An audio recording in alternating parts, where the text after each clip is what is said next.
नमो लोये सौहरिहन्ताणं नमो लोये सौहृदानं नमो लोये सौभागिर्यानं नमो लोये सौज्यायानं नमो लोये सौत्रिकावती सावनं ओंकारमेन्दु संयुक्त नित्यं जयन्ति योगिनः कामदमोक्षदं चैव ओंकाराय नमो नमः मंगलम भगवान मंगलम गौतमोनि मंगलम कुंकुंडारी विजेन्द्र मोसु मंगलम नमः समरिसाराय स्वानुभूत्या तथा स्थिति स्वभावाय भवाय सर्वः विभाव निदाता स्वामी कार्तिकेय अनुप्रेक्षा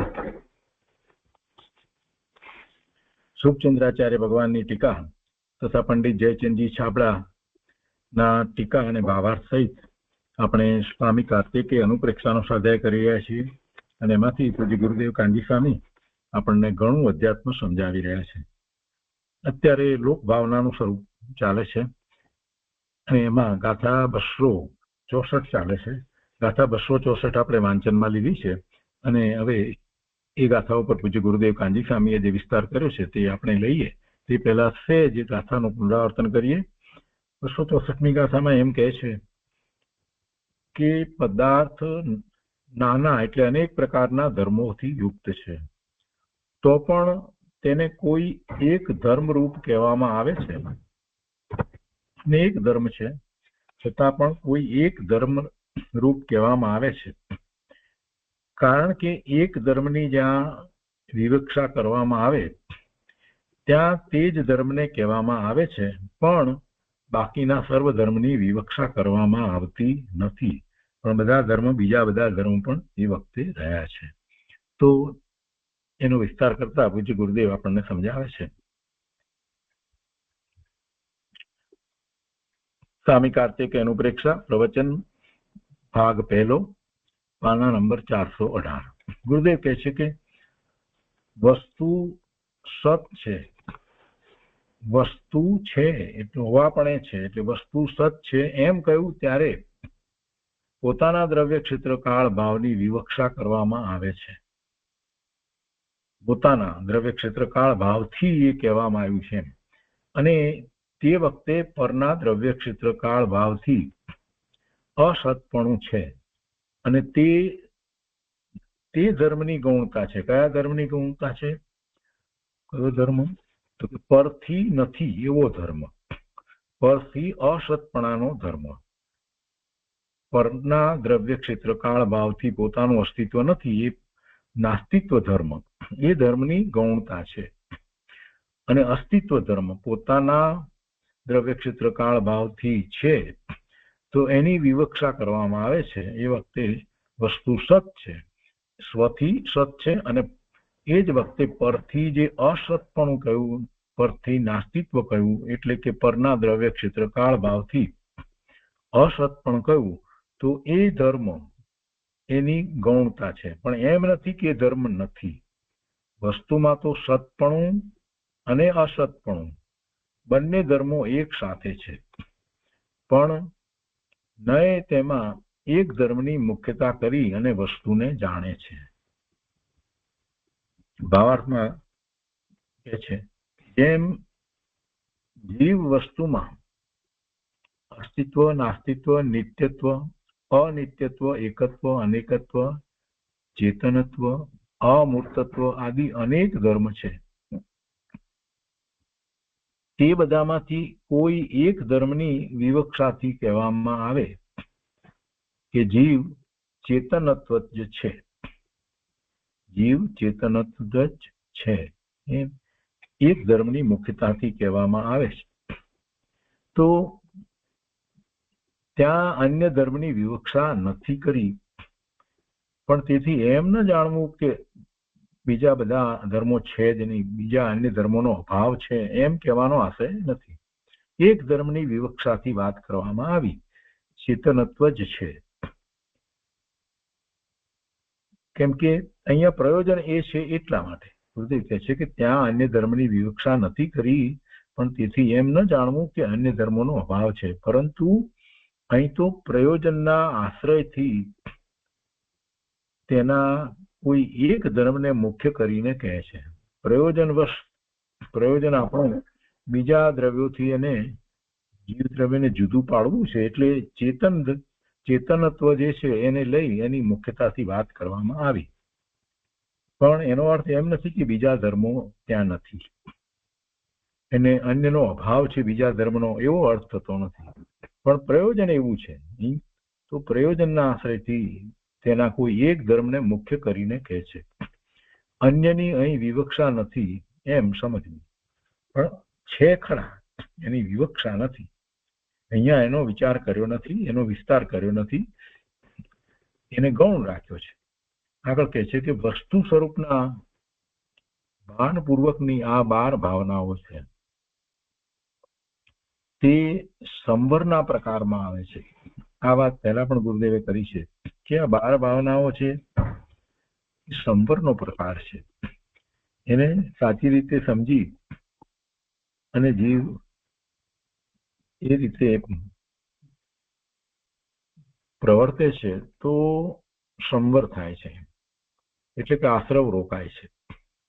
આ ભાવના ભાવતા સ્વભાવમાં એકાગ્રતા વધતી જાય છે અને રાગ અટકે છે, એટલે આશ્રવ ઘટે છે તથા શુદ્ધતા વધતી જાય છે, અને એનું નામ સંવર નિદ્રા છે.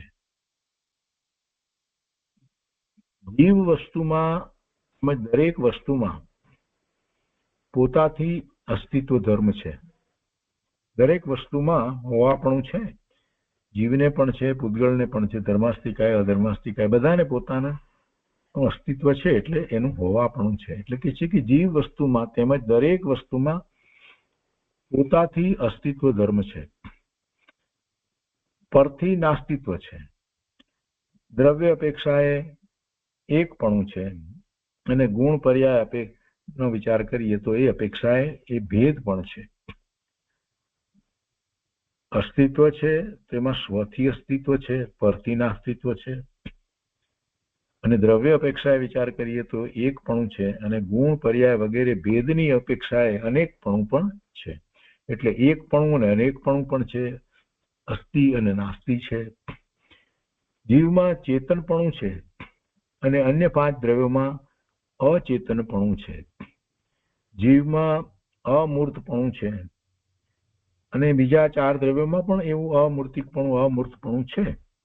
તો ઇત્યાદિ અનેક ધર્મો દરેક વસ્તુમાં છે.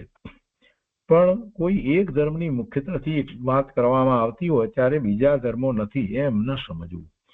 બીજા દ્રવ્યોથી, બીજા 5 દ્રવ્યોથી જીવને જ્યારે આપણે જુદો સમજાવવો છે તો એમ કહીએ છીએ કે જીવમાં ચેતનત્વ છે. તો એ વખતે જીવમાં અસ્તિત્વ, નાસ્તિત્વ, એકત્વ, અનેકત્વ, નિત્યત્વ, અનિત્યત્વ આ બધા ધર્મો છે.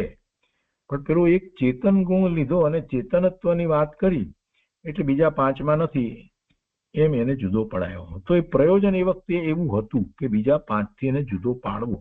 એટલે કોઈ એક ધર્મની મુખ્યતાથી જ્યારે કહેવામાં આવે તો એ કોઈક પ્રયોજનને કારણે એમ કહેવામાં આવ્યું હોય, પણ તે વખતે પણ એક જ ધર્મની વિવક્ષા કરવામાં આવી છે. તે વખતે પણ બીજા ધર્મોની, બીજા ગુણોની વિવક્ષા કરવામાં નથી આવી, છતાં એનું હોવાપણું છે, એનો અભાવ નથી. જીવમાં ચેતનપણું વગેરે અનેક ધર્મો એક સાથે હોવા છતાં પ્રયોજનવશ એક ચેતનત્વ ધર્મને મુખ્ય કરીને એમ કહેવું કે જીવ ચેતન રૂપ જ છે, તો આ એ નયનું કથન છે. આ એક અપેક્ષા છે. તેમાં ચેતન ધર્મની મુખ્યતા કરી અને બીજા ધર્મોની વિવક્ષા ન કરી, એટલે ગૌણ રાખ્યા. તેથી બીજા ધર્મોનો સર્વથા અભાવ ન સમજવો, પણ પ્રયોજનવશ કોઈ એક ધર્મને મુખ્ય કરીને કથન કરવામાં આવે છે. એટલે નયોમાં પણ પ્રયોજન છે. આ રીતે જે નયથી વાત કરવામાં આવે છે તો એ પ્રયોજનવશ કોઈ એક નયથી વાત કરવામાં આવી હોય. તો એ રીતે 264મી ગાથાનો વિસ્તાર પૂરો થયો. હવે એ પછીથી 265મી ગાથા આપણે લઈએ.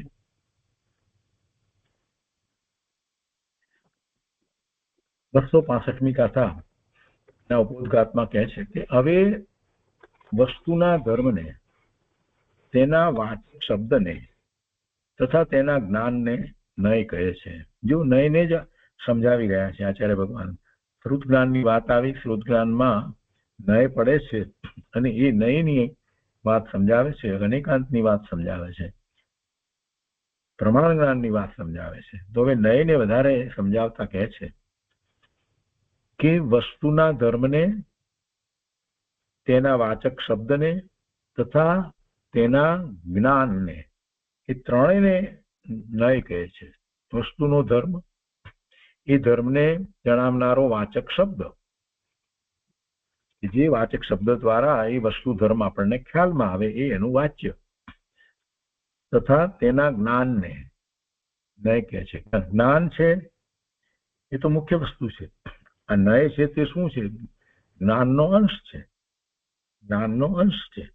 પ્રમાણ જ્ઞાનનો એ અંશ છે. પ્રમાણ જ્ઞાન અંશી છે અને એનો અંશ તે નય છે. એટલે કોઈ અપેક્ષાથી એ કહેવામાં આવે છે. તો એ ત્રણેય એની વાતને માટે કહે છે કે એ નય છે. તો સંસ્કૃતમાં 265મી ગાથા આ રીતે છે. સહ એવ એકઃ ધર્મઃ વાચક શબ્દઃ અપી તસ્ય ધર્મસ્ય તમ જાનાતિ તત જ્ઞાનમ તે ત્રયો અપી નય વિશેષા ચ. 265મી ગાથાના અર્થમાં કહે છે કે વસ્તુનો કોઈ એક ધર્મ, એ ધર્મનો વાચક શબ્દ, કહેનારો શબ્દ, તથા તે ધર્મને જાણવા વાળું જ્ઞાન, એ ત્રણેય નયના વિશેષ છે, ભેદ છે. ભાવાર્થમાં કહે છે કે વસ્તુનું ગ્રહણ કરવા વાળું જ્ઞાન, તેનો વાચક શબ્દ તથા વસ્તુ, એને એ ત્રણેયને જેમ પ્રમાણ સ્વરૂપ કહેવામાં આવે છે તેમ નય પણ કહેવામાં આવે છે. કોઈ પણ વસ્તુનો વિચાર કરીએ તો એ વસ્તુને જણાવનાર વાચક શબ્દ છે, તો એ દ્વારા એ વસ્તુ, એ એનું વાચ્ય છે, એનો ખ્યાલ આવે છે.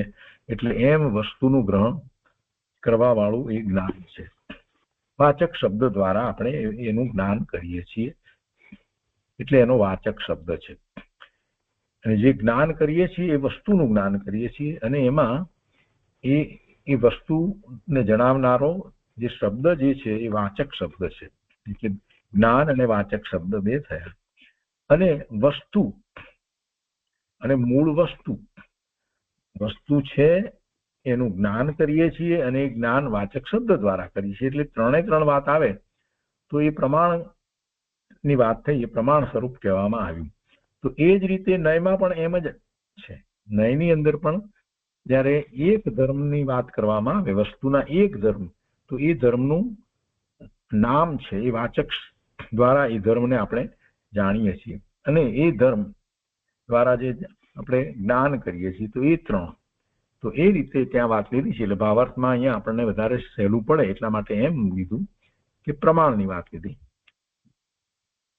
મૂળ ગાથાની અંદર તો એ રીતે વાત લીધી છે, અર્થ કર્યો ત્યારે તો કે છે એક ધર્મ અને એ ધર્મનો કહેનારો શબ્દ વાચક શબ્દ તથા એ ધર્મને જાણવા વાળું જ્ઞાન, એમ ત્રણ લીધા. એટલે એ નયનો ભેદ તરીકે વાત લીધી.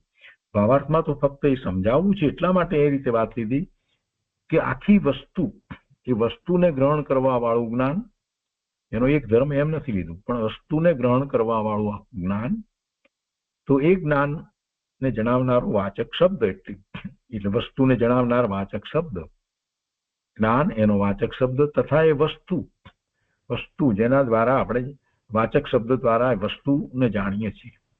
તો કે છે કે વસ્તુનું ગ્રહણ કરવા વાળું જ્ઞાન, તેનો વાચક શબ્દ તથા વસ્તુ, એ ત્રણને જેમ પ્રમાણ સ્વરૂપ કહેવામાં આવે છે, એને પ્રમાણ સ્વરૂપ કહેવામાં આવે છે, એવી રીતે પેલા ત્રણને નય કહેવામાં આવે છે, તેમ નય પણ કહેવામાં આવે છે.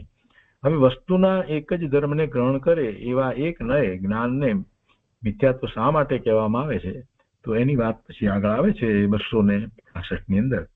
એ પહેલા 265માં જે કહ્યું છે એને જરા ગુરુદેવ પાસેથી સમજીએ. 265મી ગાથા નો વિસ્તાર કરતા પૂજ્ય ગુરુદેવ સમજાવે છે કે હો આ આધ્યાત્મિક સંતોની વાણી છે. નય અને નયના વિષયની અભેદતાનો અનુભવ કરીને વસ્તુના ધર્મને પણ નય કહી દીધો છે. 14 વર્ષ પહેલા જ્યારે આ ગાથા વાંચી ત્યારે એમ થયું કે આ અંદરની અધ્યાત્મની અલૌકિક વાત સંતોએ કરી છે. નય અને નયના વિષયને અભેદપણે વર્ણવવો તે અધ્યાત્મની અપૂર્વ વાત છે. જો અહીંયા તો ગુરુદેવે બીજી વાત લીધી. ગાથાની વાતને તો આપણે સમજ્યા, એ 3ને નય કહેવામાં આવ્યા એ વાત સમજ્યા, 3ને પ્રમાણ કહેવામાં આવ્યા એ વાતને પણ આપણે સમજ્યા. પરંતુ અહીંયા ગુરુદેવ જરાક જુદી વાત કરે છે. ગુરુદેવ કહે છે કે નય અને નયનો વિષય બે વસ્તુ જુદી છે. આપણે કહીએ કે આ જે છે તે નિશ્ચય નયનો વિષય છે. તો નિશ્ચય નયનો વિષય છે. નય જે છે એ એક અપેક્ષા છે, પણ એનો વિષય છે. તો એના વિષયને અને નયને બંનેને અભેદ જ્યારે કહેવામાં આવે એવી વાત તો અહીંયા દિગંબરના મૂળ એવા ગ્રંથોમાં જ મળે, બીજે ક્યાંય મળે એમ નથી. નિશ્ચય નય જ આદરણીય છે, નિશ્ચય નય જ ઉપાદેય છે, એવી વાત આપણે 11મી ગાથાની અંદર, સમયસારની 11મી ગાથામાં શીખી ગયા. તો નિશ્ચય નય આદરણીય છે કે નિશ્ચય નયનો વિષય?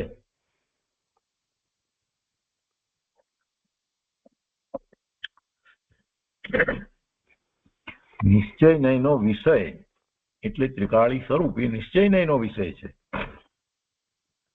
એને આદરણીય કેવો છે. નિશ્ચય નયનો વિષય એ આદરણીય છે. નિશ્ચય નય આદરણીય છે એમ કહી અને સમજાવવું તો એ છે કે નિશ્ચય નયનો વિષય આદરણીય છે. નિશ્ચય નયનો વિષય જે છે ત્રિકાળી શુદ્ધ સ્વરૂપ છે તે આદરણીય છે. પણ નય અને નયના વિષયને અભેદ કરીને નિશ્ચય નય આદરણીય છે એમ ત્યાં વાત કરવામાં આવી. ગુરુદેવ કહે છે કે આ વાત પહેલી વખત આવી રીતે જ્યારે વાંચવામાં આવી ત્યારે ખૂબ આનંદ થયો, એ વાત ગુરુદેવ કહે છે. ગુરુદેવ કહે છે કે આધ્યાત્મિક સંતોની વાણી છે આ, અને નય અને નયના વિષયની અભેદતાનો અનુભવ કરીને વસ્તુના ધર્મને પણ નય કહી દીધો. વસ્તુનો ધર્મ એને નય કહી દીધો. ખરેખર તો વસ્તુનો ધર્મ જે છે એ નયનો વિષય છે.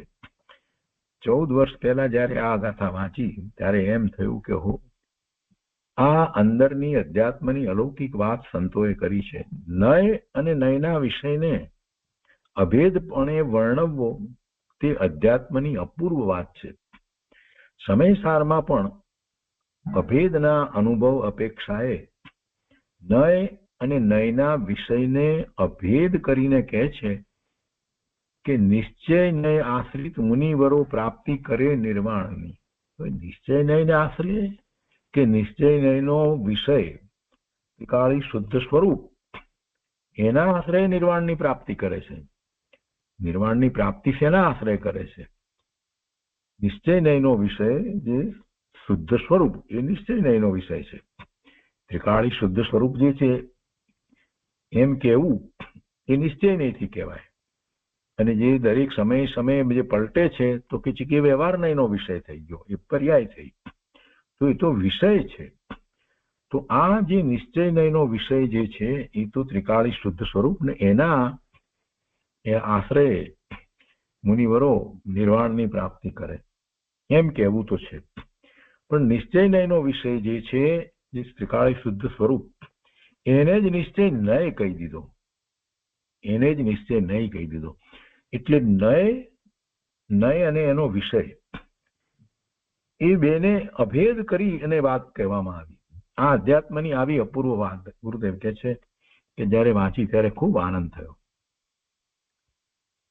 આગળ સમજાવે છે કે જુઓ, આ નિશ્ચય નય તે તો જ્ઞાનનો એક અંશ છે, અને એ તો એક પદ્ધતિ છે, એક દ્રષ્ટિકોણ છે કે જે દ્વારા આપણે એ જ્ઞાન કરીએ છીએ. સમગ્ર વિષયનું જ્ઞાન કરીએ છીએ તો કોઈ એક દ્રષ્ટિકોણથી, એક અપેક્ષાથી જ્યારે જ્ઞાન કરીએ છીએ તો એ અપેક્ષા એને નય કહેવામાં આવે છે. પણ જે જ્ઞાન છે એ તો એનાથી જુદું છે ને ગુરુદેવ. એ તો જે જ્ઞાન નો અંશ કહેવામાં આવ્યો એ અંશ પણ એ નયથી તો જુદો છે. એ નય દ્વારા એ અંશનું જ્ઞાન કરીએ છીએ. તો જ્યારે એ નયને જ એ અંશ કહી દેવામાં આવે ત્યારે એટલે ગુરુદેવ એ વાત સમજાવી રહ્યા છે કે જુઓ, ત્યાં નિશ્ચય નય તે તો જ્ઞાનનો એક અંશ છે, તે તો પર્યાય છે. તે પર્યાયના આશ્રય કાંઈ મુક્તિ નથી. પણ નિશ્ચય નય અને તેના વિષયરૂપ જે ત્રિકાળ અભેદ સ્વભાવ છે તે અભેદ સ્વભાવના અનુભવમાં નય અને નયના વિષયનો ભેદ નથી રહેતો. માટે અભેદ અપેક્ષાએ કહી દીધું કે નિશ્ચય નય આશ્રિત મુનિવરો પ્રાપ્તિ કરે નિર્વાણની. એટલું બધું વસ્તુનું સ્વરૂપ અભેદ બતાવવું છે કે એ નય અને નયનો વિષય એવો ભેદ પણ બતાવવો નથી. એટલે એ નય જે છે એ નય છે એને જ એમ કહી દીધું કે નિશ્ચય નય આશ્રિત મુનિવરો પ્રાપ્તિ કરે નિર્વાણની. નિશ્ચય નય છે એ જ મુક્તિનું કારણ છે. સંતોની વાણી અંદરના ઊંડા અનુભવમાંથી નીકળેલી છે. જ્ઞાનના અંશને તો નય કહેવાય, જ્ઞાનના અંશને તો નય કહેવાય. પણ તે નયના વિષયરૂપ જે ધર્મ જે છે એ ધર્મને પણ અહીંયા તો નય કહ્યો અને એમાં જ રહસ્ય છે. એમાં રહસ્ય છે કે કોઈ ભેદ જોઈતો નથી એવું રહસ્ય પડ્યું છે. નયનો વિષય જે છે એ તો એક ધર્મ છે. એક ધર્મને જણાવનારો એક નય છે, બીજા ધર્મને જણાવનારો બીજો નય છે, ત્રીજા ધર્મને જણાવનારો ત્રીજો નય છે. તો એ નયને જ ધર્મ કહી દીધો. નયના વિષયરૂપ ધર્મને પણ નય કહેવો તેમાં રહસ્ય છે. ભાવાર્થમાં કહે છે વસ્તુનું ગ્રહણ કરવા વાળું જ્ઞાન, તેનો વાચક શબ્દ તથા વસ્તુ, એને એ ત્રણેયને જેમ પ્રમાણ સ્વરૂપ કહેવામાં આવે છે તેવી જ રીતે જે વસ્તુનો એક ધર્મ જે છે એ ધર્મને એટલે અંશને ગ્રહણ કરવા વાળું જ્ઞાન, એનો વાચક શબ્દ અને એ ધર્મ, એ ત્રણને નય કહેવામાં આવે છે. શબ્દ, અર્થ અને જ્ઞાન એ ત્રણેય પ્રકારને નય કહ્યા છે. શબ્દ છે તે વાચક છે અને અર્થ એનું વાચ્ય જે વસ્તુ છે તે અને એનું જ્ઞાન. એટલે કે શબ્દ, અર્થ અને જ્ઞાન એ ત્રણેય પ્રકારને નય કહ્યા છે. જેમ પ્રમાણ જ્ઞાનનો વિચાર કરીએ તો પ્રમાણ 3 પ્રકારે છે, તેમ નય પણ 3 પ્રકારે છે. પ્રમાણ 3 પ્રકારે કઈ રીતે કહ્યું કે વસ્તુનું ગ્રહણ કરવા વાળું જ્ઞાન એ વસ્તુ છે, એનો વાચક શબ્દ તથા વસ્તુ એને મૂળ વસ્તુ, વસ્તુનું જ્ઞાન અને એને જણાવનાર શબ્દ, એને પ્રમાણ સ્વરૂપ કહેવામાં આવ્યા. એવી જ રીતે નયની વાતમાં પણ 3 વસ્તુ કહેવામાં આવી કે છે કે જેમ પ્રમાણ 3 પ્રકારે તેમ નય પણ 3 પ્રકારે છે. જે વાક્ય કહેતા પ્રમાણ વસ્તુ ખ્યાલમાં આવી જાય તે વાક્યને પણ પ્રમાણ વાક્ય કહેવાય છે. જુઓ, આ એક વધારે વાત ગુરુદેવે કરી. જે વાક્ય કહેતા પ્રમાણ વસ્તુ ખ્યાલમાં આવી જાય તે વાક્યને પ્રમાણ વાક્ય કહેવાય છે. અને જે વાક્યમાં એક ધર્મને કહેવાનું પ્રયોજન હોય તેને નય વાક્ય કહેવાય છે. શબ્દની તો વાત કરી, પણ એ જ રીતે વાક્યની પણ વાત ગુરુદેવે કરી. આગળ સમજાવે છે કે જેવી વસ્તુ તેવું જ જ્ઞાન અને તેવી જ વાણી, એટલે કે એના એવા વાચક શબ્દો, એમ ત્રણેયનો મેળ છે. જેવી વસ્તુ છે તો વસ્તુનું જ્ઞાન એવું જ છે, જેવી વસ્તુ છે તેવું જ જ્ઞાન, અને એના કહેનાર વાણી, એને શબ્દો દ્વારા જણાવનારી વાણી, એ બધા વાચક શબ્દો, તો એ ત્રણેયનો મેળ છે. વસ્તુના જ્ઞાનનો અને એને જણાવનારી વાણી, એ ત્રણેયનો મેળ છે. ગમે તેમ નથી હોતું. ગમે તેમ હોય તો જ્ઞાન થાય જ નહીં, કેમ કે આ તો જ્ઞાનની વાત ચાલી રહી છે. વસ્તુ સ્વરૂપને સમજવા માટે આ બધું જાણવું જોઈએ. ત્રિકાળી વસ્તુ શું છે? ત્રિકાળી વસ્તુ એટલે ત્રણેય કાળે જે રહે છે તેવી વસ્તુ શું છે? પર્યાય શું છે? પર્યાયમાં શુદ્ધતા અને અશુદ્ધતાના કેવા કેવા પ્રકારો છે, તથા તેના કેવા કેવા નિમિત્તો છે, તે બધું જાણવું જોઈએ. તો જ પ્રમાણ જ્ઞાન થાય.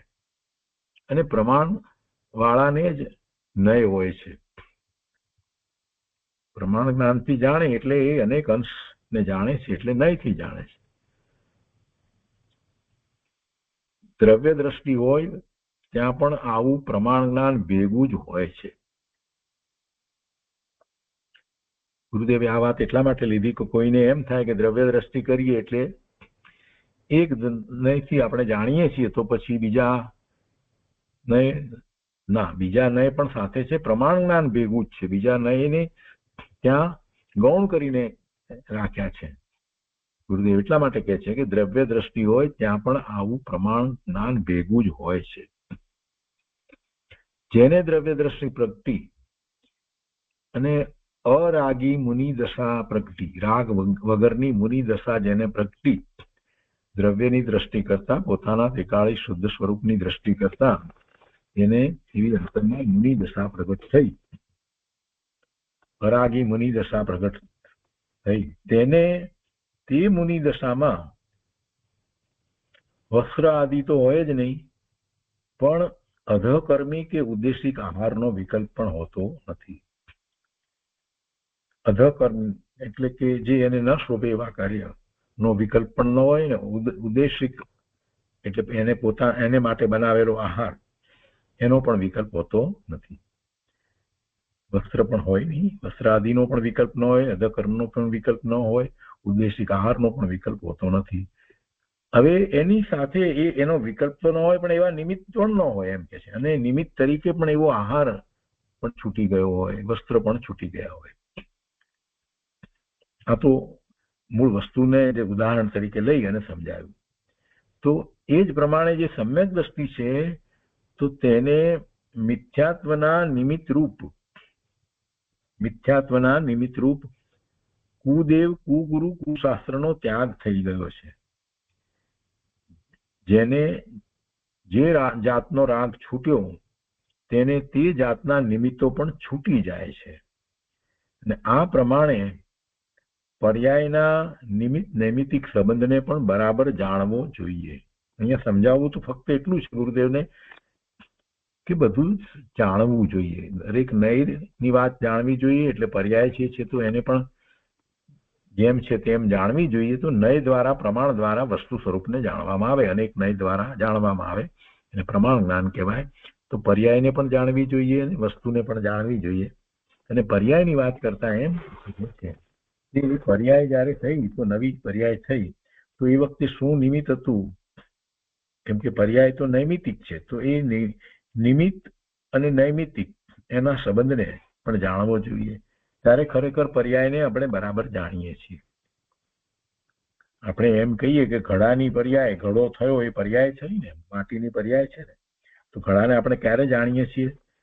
બરાબર એને જાણવાનો વિચાર કરીએ તો એનું નૈમિતિક પર્યાય તરીકે નૈમિતિક ઘડો છે એ તો બરાબર છે, પણ એ વખતે નિમિત્ત શું હતું એને પણ આપણે જાણવું જોઈએ. અને એનું ઉપાદાન કારણ શું હતું એને પણ આપણે જાણવું જોઈએ. માટી ઉપાદાન કારણ અને કુંભાર જે છે, જે ઘડો બનાવનાર, એ નિમિત્ત છે અને પર્યાય થઈ એ નૈમિતિક છે. તો એ નિમિત્ત નૈમિતિકનો સંબંધ, એ સંબંધને પણ બરાબર જાણવો જોઈએ. નહીતર શું થાય? નહીતર એમ થઈ જાય કે કર્તા કર્મ સંબંધ આપણે જે નવી પર્યાય થઈ એની અને નિમિત્તની વચ્ચે સ્થાપી દઈએ. નિમિત્ત જે છે એ કુંભાર છે અને જે ઘડો છે એ નૈમિતિક છે, એ પર્યાય થઈ. એ બે વચ્ચે કર્તા કર્મ સંબંધ નથી. અને એ વચ્ચે નૈમિતિક સંબંધ છે, તો એને બરાબર આપણે જાણવો જોઈએ. આ બધી વસ્તુને જેમ છે તેમ જાણીએ છીએ ત્યારે એને અનેક નય દ્વારા જાણીએ છીએ, અનેક અપેક્ષાઓ સહિત જાણીએ છીએ, એટલે નય દ્વારા જ વસ્તુનું જ્ઞાન સાચું થાય. ગુરુદેવ કહે છે કે જો વસ્તુના બધા પડખાને ન જાણે અને એકાંત એક જ પડખું પકડીને બેસે તો તે મિથ્યા દ્રષ્ટિ છે, એમ હવે કહે છે. તો ગાથા 266 લઈએ. 266માં ઉપોદ્ઘાતમાં કહે છે કે હવે વસ્તુના એક જ ધર્મને ગ્રહણ કરે એવા એક નય જ્ઞાનનો અંશ એને મિથ્યાત્વ શા માટે કહેવામાં આવે છે તેનો ઉત્તર કહે છે. એક જ ધર્મને ગ્રહણ કરે એકાંતે, બીજા ધર્મને ગ્રહણ કરે જ નહીં, બીજા ધર્મ જે છે એનો વિચાર જ ન કરે, એને અભાવરૂપ માને તો મિથ્યાત્વનો જ પ્રસંગ આવે ને. તો 266મી ગાથા આ રીતે છે. તે સાપેક્ષાઃ શ્રુનયા નિરપેક્ષાઃ તે અપી દુર્નયા ભવંતિ સકલ વ્યવહાર સિદ્ધિ સુનયાત ભવતી નિયમેન. એના અર્થમાં કહે છે કે પ્રથમ કહેલા 3 પ્રકારના નય તે જો પરસ્પર અપેક્ષા સહિત હોય તો તે શું નય છે? જે આગળ વાત કરવામાં આવી, નયની વાત અહીંયા કરવામાં આવી 265ની અંદર, કે વસ્તુનો એક ધર્મ, તે ધર્મને જણાવનારો વાચક શબ્દ તથા તે ધર્મને જાણવા વાળું જ્ઞાન, એ 3ને નય જ્યારે એમ કહેવામાં આવ્યા તો એના અનુસંધાનમાં એમ કે છે કે એ નય જે છે એને નિરપેક્ષ ન હોય, બીજા ધર્મ સાથે, બીજા નય સાથે એનું સાપેક્ષપણું હોવું જોઈએ. શું કે છે કે પ્રથમ કહેલા 3 પ્રકારના નય તે જો પરસ્પર અપેક્ષા સહિત હોય તો તે શું નય છે? પરંતુ એ જ જ્યારે અપેક્ષા રહિત સર્વથા એક એક ગ્રહણ કરવામાં આવે ત્યારે તે દુર્નય, મિથ્યા નય છે.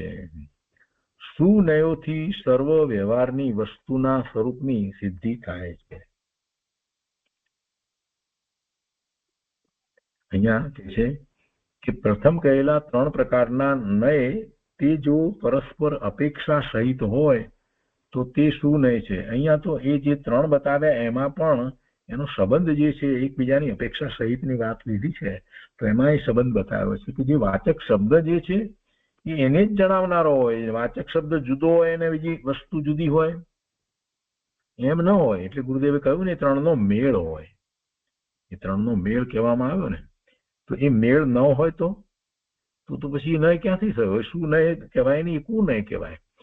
પ્રથમ કહેલા 3 પ્રકારના નય તે જો પરસ્પર અપેક્ષા સહિત હોય તો તે શું નય છે? પરંતુ એ જ જ્યારે અપેક્ષા રહિત સર્વથા એક એક ગ્રહણ કરવામાં આવે ત્યારે તે દુર્નય, મિથ્યા નય છે. અને સુનયોથી સર્વ વ્યવહારની વસ્તુના સ્વરૂપની સિદ્ધિ થાય છે. એટલી બધી સૂક્ષ્મતા લીધી છે. ભાવાર્થમાં કહે છે કે નય છે તે બધાય સાપેક્ષ હોય તો શું નય છે? અને નિરપેક્ષ, અપેક્ષા વિના નિરપેક્ષ હોય તો કુનય છે. સાપેક્ષતાથી સર્વ વસ્તુ વ્યવહારની સિદ્ધિ છે, સમ્યક જ્ઞાન સ્વરૂપ છે, તથા કુનયોથી સર્વ લોક વ્યવહારનો લોપ થાય છે, મિથ્યા જ્ઞાન રૂપ છે. તો હવે એ વાત ગુરુદેવ એનો વિસ્તાર કરીને સમજાવે છે. એમાંથી પ્રયોજનભૂત વાત આખી ગુરુદેવ લીધી છે. 266ના વિસ્તારમાં ગુરુદેવ કહે છે કે સામાન્યને જાણે પણ વિશેષ પર્યાયને જેમ છે તેમ ન જાણે તો તે મિથ્યા નય છે. તેથી તો એ વાત લીધી. સામાન્ય અને વિશેષ આપણે જે કહીએ છીએ, દ્રવ્ય સામાન્ય અને પર્યાય તે વિશેષ. તો સામાન્યને જાણે પણ વિશેષ પર્યાયને જેમ છે તેમ ન જાણે તો તે મિથ્યા નય છે. જો સમ્યક દર્શન થાય ત્યાં કુદેવ આદિનો આદર હોય જ નહીં. કુદેવ આદિનો આદર હોય અને એને સમ્યક દર્શન છે એમ જ્યારે કહીએ તો મેળ જ નથી. એવું હોય જ નહીં. સમ્યક દર્શન થાય ત્યાં કુશાસ્ત્ર નિમિત્ત તરીકે હોય એમ કહીએ તો વાત બેસે નહીં. એ હોય જ નહીં. મેળ જ નથી બેસતો. ગુરુદેવ કહે છે કે સામાન્યને જાણે પણ વિશેષ પર્યાયને જેમ છે તેમ ન જાણે તો તે મિથ્યા નહીં છે. આ તો સિદ્ધાંતની વાત કરીને હવે એને સમજાવતા ગુરુદેવ કહે છે કે જુઓ, સમ્યક દર્શન થાય ત્યાં કુદેવ આદિનો આદર હોય જ નહીં. એમ તે પર્યાયને પણ જાણવી જોઈએ. સમ્યક દર્શન થયું હોય ત્યાં કુદેવ આદિનું સેવન કે માંસ આદિનો ખોરાક હોય એમ બને નહીં. અને આમ ન જાણે તો તેને વ્યવહારનું ભાન નથી. એને વ્યવહારનું ભાન નથી. તેને એકાંત નિશ્ચય આભાસ થઈ જાય છે. નિશ્ચય આભાસી એમ કે જે કરવું છે તો બધું અંદરમાં જ કરવાનું છે ને, એટલે બહારમાં તો ગમે તે ખોરાક હોય તો ચાલે, એની સાથે શું સંબંધ છે. એ નિશ્ચય આભાસી આવી વાત કરે છે. નિશ્ચય આભાસી કયા પ્રકારની વાત કરે છે એ ગુરુદેવે અહીંયા સમજાવ્યું છે. છેવટે એમ કે ધર્મ તો આપણે કહીએ ને કે ભાઈ જે કરવાનું છે અંદરમાં જ કરવાનું છે, સ્વરૂપનું લક્ષ કરવાનું છે, તો બહારમાં ગમે તે ખાય તો શું વાંધો છે. આ નિશ્ચય આભાસીપણું છે. નિશ્ચયની વાતને એને પકડી પણ એને વ્યવહારને કેવો વ્યવહાર હોય એને એની સમજમાં આવ્યું જ નહીં. ગમે તે દેવને માને શું વાંધો છે, છેવટે અંદરમાં જ કરવાનું છે. પણ ભાઈ એવું વસ્તુનું સ્વરૂપ જ નથી. એ જે અન્ય દેવને બીજાને માને છે, જે મિથ્યા દ્રષ્ટિ જે છે એને માને, તો એને શું વિકલ્પ હોય? જરાક વિચાર તો કરીએ તો ખબર પડે ને. જયારે વિકલ્પ જ એવા છે તો પછી પોતાના સ્વરૂપ તરફ એનો ઉપયોગ વળે ક્યાંથી? જ્યારે જે માન્યતામાં જે એમ હોય, માંસાહાર હોય એમાં વાંધો નથી, એવી જે માન્યતા હોય એટલે હિંસાની એ રીતે જોઈએ તો પ્રરૂપણા જે છે તો બાહ્ય સ્થૂળ હિંસા પણ જેની ગઈ નથી એને પોતાના સ્વભાવ ભાવની પણ હિંસા ન હોય એવી વાત ક્યાંથી બેઠી હોય જ નહીં. હા, બહુ મોટી વાત ગુરુદેવ આપણને સમજાવી છે નિશ્ચય આભાસીની. કેટલાક લોકો બધી વાતો આમનામ કરે, બધી વાત સાંભળ્યું હોય ને આવું કંઈક સમયસારના 5 પ્રવચનો સાંભળી લીધા ગુરુદેવ પાસેથી એટલે બસ પછી પતી ગયું. ને થોડી બુદ્ધિ હોય એટલે એનો ઉપયોગ ગમે તે રીતે કરે, બધું ગમે તેમ ચાલે.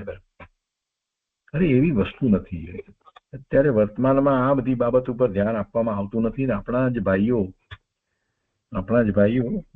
ક્રિટિસાઇઝ કરવા માટે નથી કહેતો, પણ આમાં શું વાત ચાલે છે ત્યારે આપણા જ ભાઈઓ અહીંયા અમેરિકાની અંદર $1 બિલિયન કેટલાય $1 મિલિયન એ ડોનેશનો યુનિવર્સિટીને આપે છે. અને એની અંદર જે આ જે કંઈક જૈનની વાત સમજાવનારા કહેનારા જે છે એ બધા માંસાહારી હોય છે. એને કઈ માંસાહાર છોડ્યો છે એવી પણ વાત નથી. અને આવી વાત ધર્મની વાત ભલે ને એટલી બધી સૂક્ષ્મતાથી વાત ન હોય, સમયસારની વાત ન હોય, પણ છેવટે વાત તો જીનવાણીની છે કે નહીં? જીનવાણીમાં તો 4 અનુયોગની વાત કરવામાં આવી છે. તો એ જે કહેવાના છે એ જીનવાણીની વાત જ સમજાવવાના છે ને. તો એમને જીનવાણીની વાત એક છે અને એમને એમ પાછું હોય કે ભાઈ ખાવા પીવા સાથે એનો સંબંધ નથી, એવી તેમની માન્યતા છે. શું જીનવાણી કહેવાના છે, શા માટે આ બધું શું કરવામાં આવી રહ્યું છે?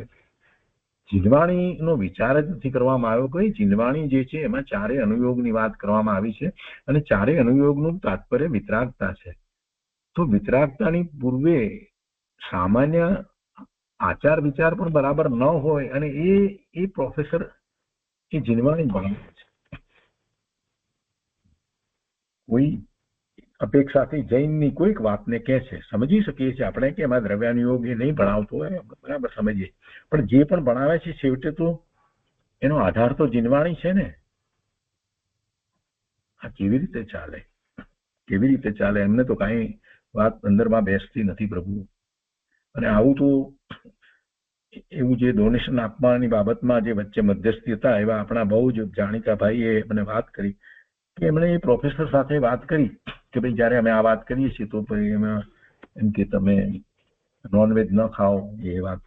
તો પેલો માણસ કે પ્રોફેસર તે જરા ચીડાઈ ગયો કે મારી એમ કે ખાવા પીવાની હેબિટ સાથે આને શું સંબંધ છે? મારે જે ભણાવવું છે હું ભણાવીશ જ ને, તમે જે કહો છો તો.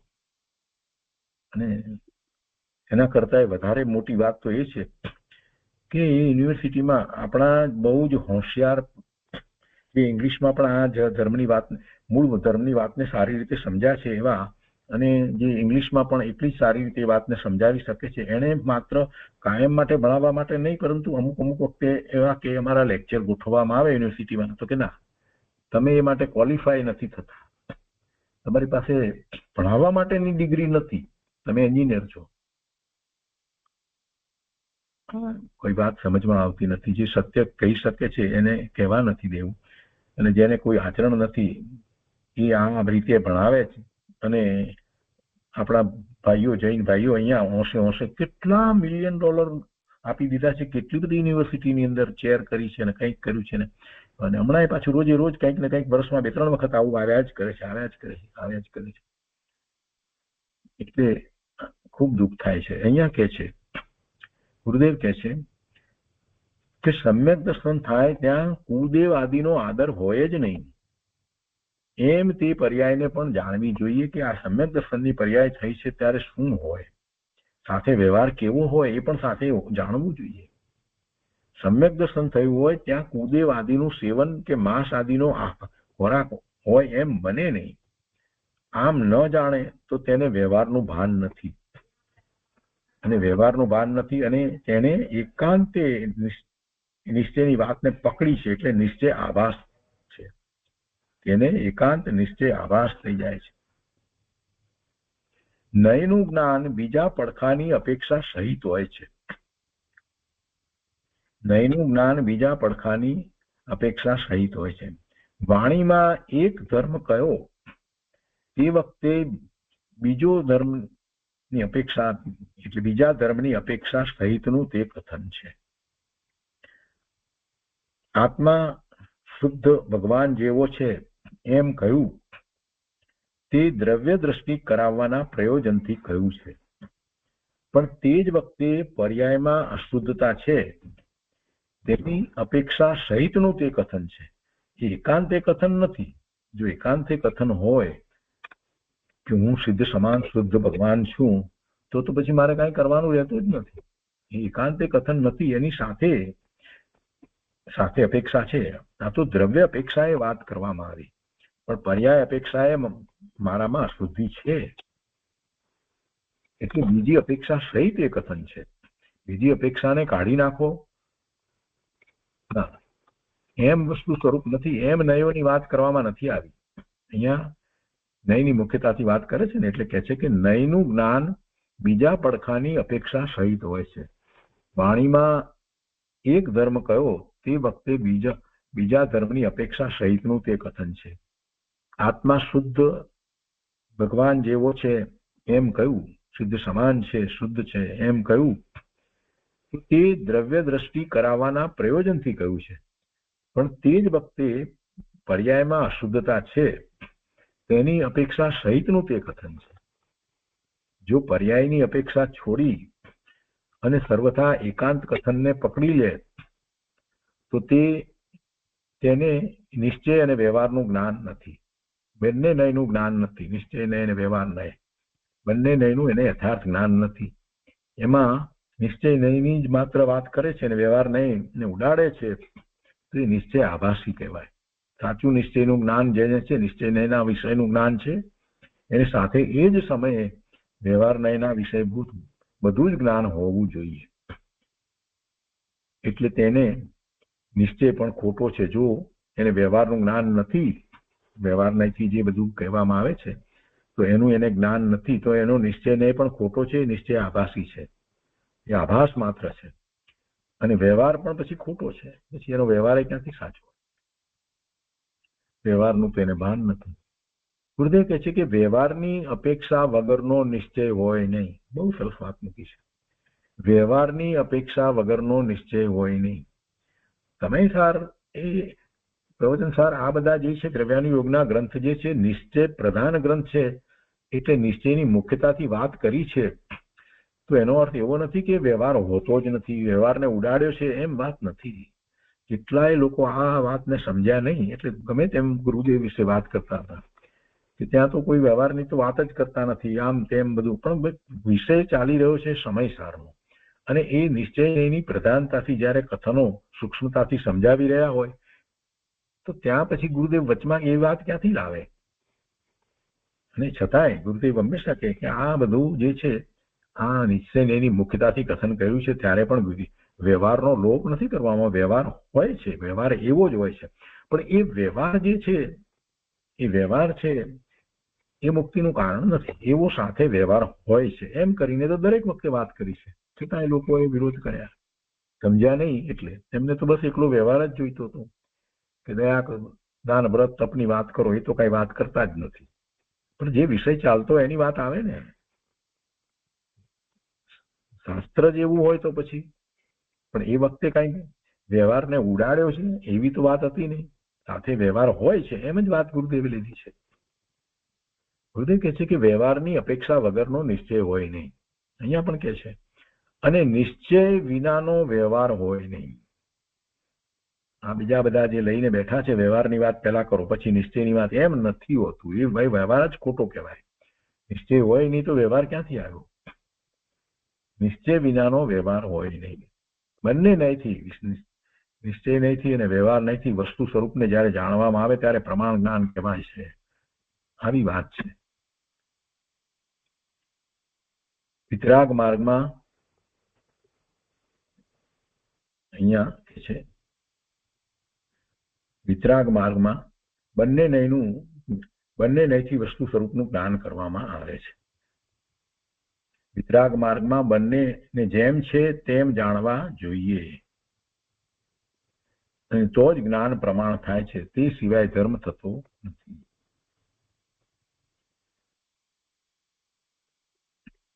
પછી ના દિવસના પ્રવચનમાં ગુરુદેવ કહે છે, મૂળ નયની વાત જે ગાથામાં આવી હતી એ વાતને પણ સાથે લે છે અને કહે છે કે અહીં નયોનું સ્વરૂપ વર્ણવે છે.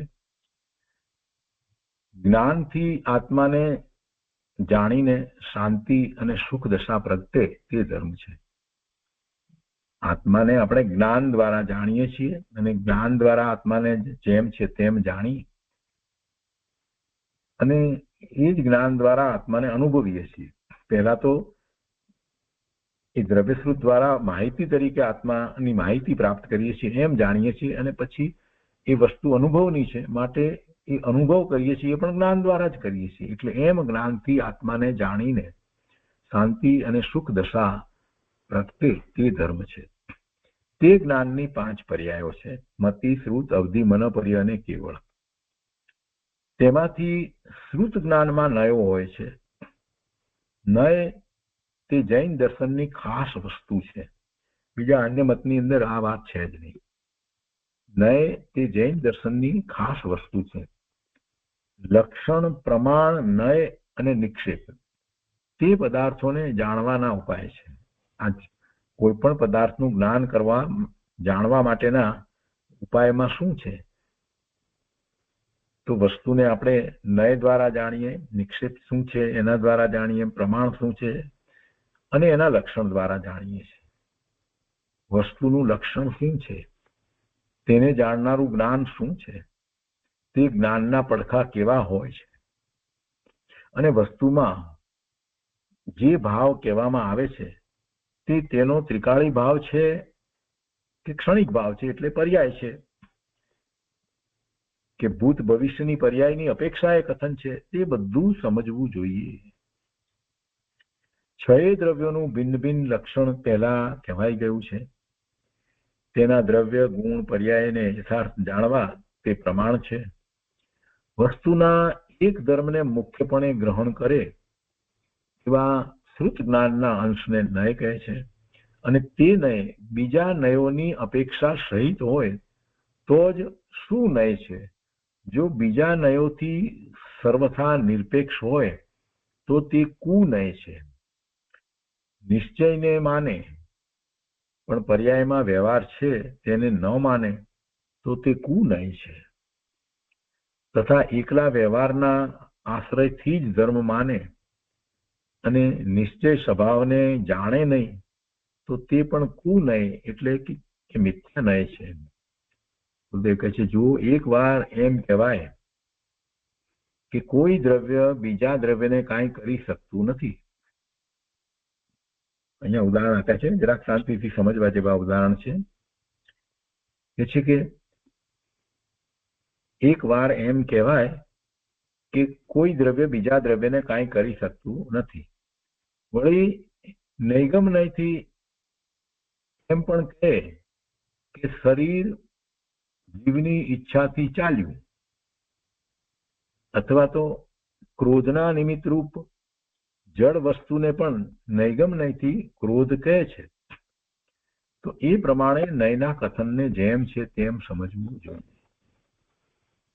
શરીર ચાલે છે ત્યારે ઈચ્છા નિમિત્ત છે. શરીર ચાલે છે ત્યારે ઈચ્છા છે તે શું છે? જીવને ઈચ્છા થઈ શરીર ચાલે, ચલાવવાની ઈચ્છા થઈ, તો ત્યારે ઈચ્છા છે તે શું છે? નિમિત્ત છે. તેથી સંકલ્પ કરી અને નૈગમ નયથી એમ કહ્યું કે ઈચ્છાથી શરીર ચાલ્યું, પણ તે જ વખતે નિશ્ચયની અપેક્ષાનું ભાન સાથે છે. નિશ્ચયથી પોતે જાણે છે કે આ ઈચ્છાને કારણે શરીર નથી ચાલ્યું. નિશ્ચય નયથી શું છે? તો કે છે કે નિશ્ચયની અપેક્ષાનું ભાન સાથે જ છે કે ખરેખર જીવની ઈચ્છાથી શરીર ચાલ્યું નથી,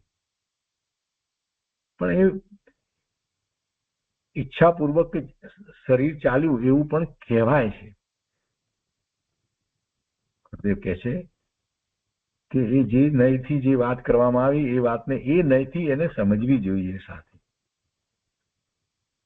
સંકલ્પ કરીને કહે કે નૈગમ નયથી એમ કહ્યું કે ઈચ્છાથી શરીર ચાલ્યું, પણ તે જ વખતે નિશ્ચયની અપેક્ષાનું ભાન સાથે જ છે કે ખરેખર જીવની ઈચ્છાથી શરીર ચાલ્યું નથી.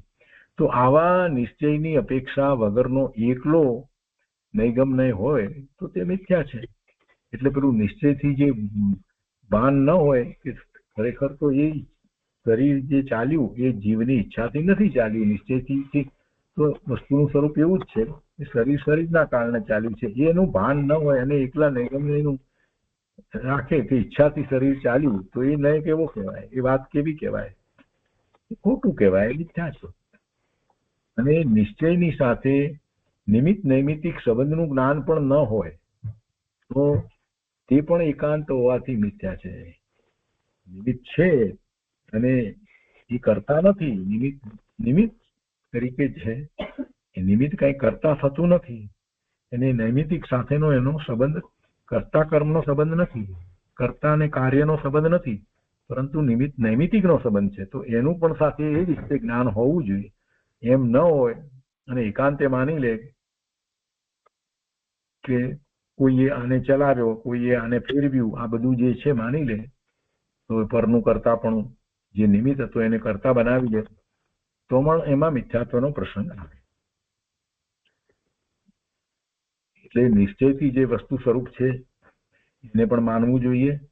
એના સહિત વ્યવહારની આખી વાત કરવામાં આવે છે. નહીતર પછી એકલી વ્યવહારની વાતને એમને જ પકડી લે અને નિશ્ચયની વાતને લે જ નહીં, તો એકાંત ને કારણે મિથ્યાત્વનો પ્રસંગ આવે. અને એ જ રીતે વ્યવહારને માને જ નહીં અને એકલી નિશ્ચયની વાતને જ પકડે તો પણ એ મિથ્યા નય છે. માટે બધા નયો છે તે પરસ્પર સાપેક્ષ છે. કોઈ વાર વ્યવહારથી કથન હોય એટલે વ્યવહારની મુખ્યતાથી કથન હોય, અને કોઈ વાર નિશ્ચયથી કથન એટલે નિશ્ચયની મુખ્યતાથી કથન હોય.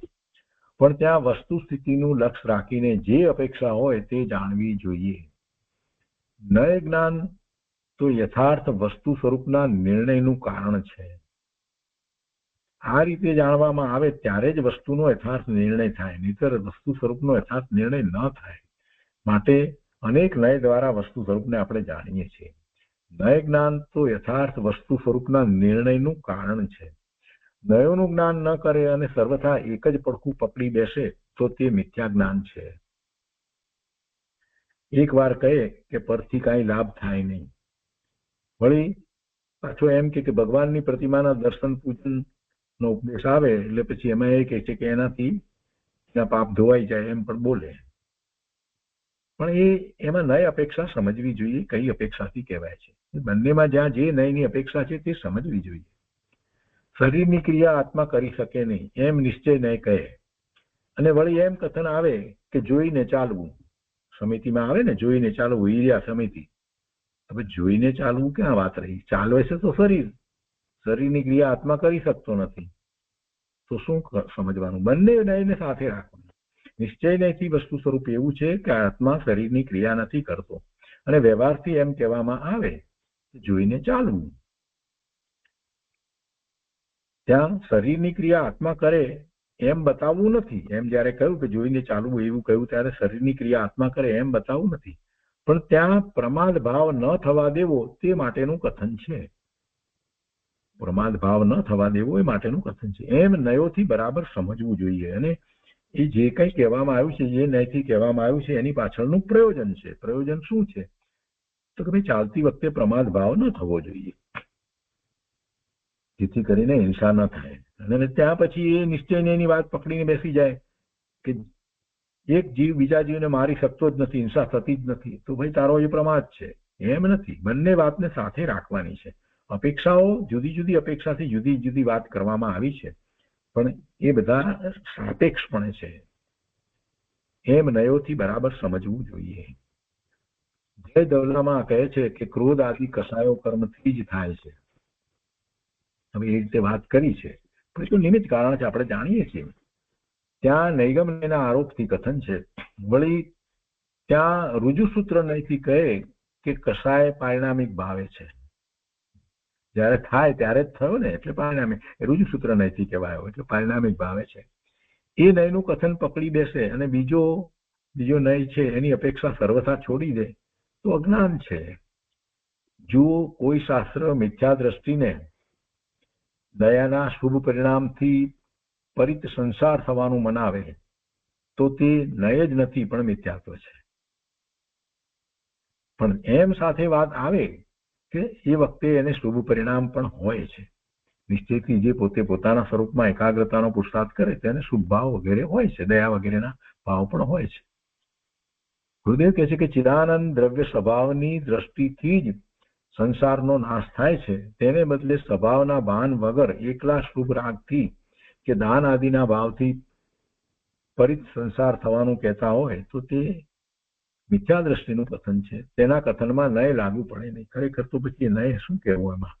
પછી કહે છે કે હું આત્માના અભેદ સ્વભાવની દ્રષ્ટિથી જ સંસારનો નાશ થાય છે, તેને બદલે અજ્ઞાનીના શુભ રાગથી સંસારનો નાશ થવાનું મનાવે તે તો મહાવિપરીત કથન છે. શુભ રાગ તો ઉદય ભાવ છે. શું ઉદય ભાવથી સંસારનો નાશ થાય? ના, ન થાય. જો નિમિત્તથી જ્ઞાની એમ કહે કે હે નાથ, હે જીનેન્દ્ર, તારી ભક્તિથી, જ્ઞાની એમ કહે કે હે જીનેન્દ્ર, હે નાથ, તારી ભક્તિથી અમે સંસારનો પાર પામ્યા. હે ગુરુદેવ, તારા ચરણ કમળના પ્રસાદથી અમે ભવ સમુદ્રને તરી ગયા. આવું જ્ઞાની પણ કહે તો ત્યાં તેને અંદરમાં ભાન છે કે અમે અમારા સ્વભાવના આશ્રયથી સંસારને તર્યા છીએ. ત્યાં દેવ ગુરુ નિમિત્ત છે, તેથી વિનયથી નિમિત્તમાં આરોપ કર્યો છે. અંદર આરોપ વિનાની દ્રષ્ટિ, અનઆરોપ દ્રષ્ટિ તો પ્રગતિ છે, પણ અહીંયા આરોપ કરી અને કહે છે એવો વિનય છે. પણ જેને હજી અનઆરોપ દ્રષ્ટિ પ્રગતિ નથી, સ્વભાવનું ભાન થયું નથી, સમ્યક દર્શન થયું નથી, ને એકલા રાગથી જ સંસારનો અંત થવાનું મનાવે છે, માને છે, તેને તો આરોપ પણ ન કહેવાય. આરોપ એટલે નિમિત્ત. કોઈ પણ વસ્તુ પર કોઈનો આરોપ કરવામાં આવે એને નિમિત્ત કહેવાય. તે તો મિથ્યા દ્રષ્ટિનું કથન છે. અનઆરોપ વગર આરોપ શેનો? જ્ઞાનીને તો પોતાના સ્વભાવની દ્રષ્ટિથી સંસારનો નાશ થયો છે એટલે અનઆરોપ ભાવ પ્રગટ્યો છે. ત્યાં આરોપથી એમ કહ્યા એટલે નિમિત્તથી, આરોપ આપવો એટલે નિમિત્ત કરવું. આરોપથી એમ કહે કે ના તારી ભક્તિથી અમે તર્યા, તો ત્યાં નિમિત્તથી કથન છે અને તેમાં નય લાગુ પડે છે. જે વ્યવહાર નયનું કથન છે એમ નય લાગુ પડે છે, અજ્ઞાનીને નય હોતા નથી. તો એ રીતે આ 266મી ગાથાનો વિસ્તાર અહીંયા પૂરો થયો. આજનો સ્વાધ્યાય આપણે અહીંયા સુધી રાખીએ છીએ.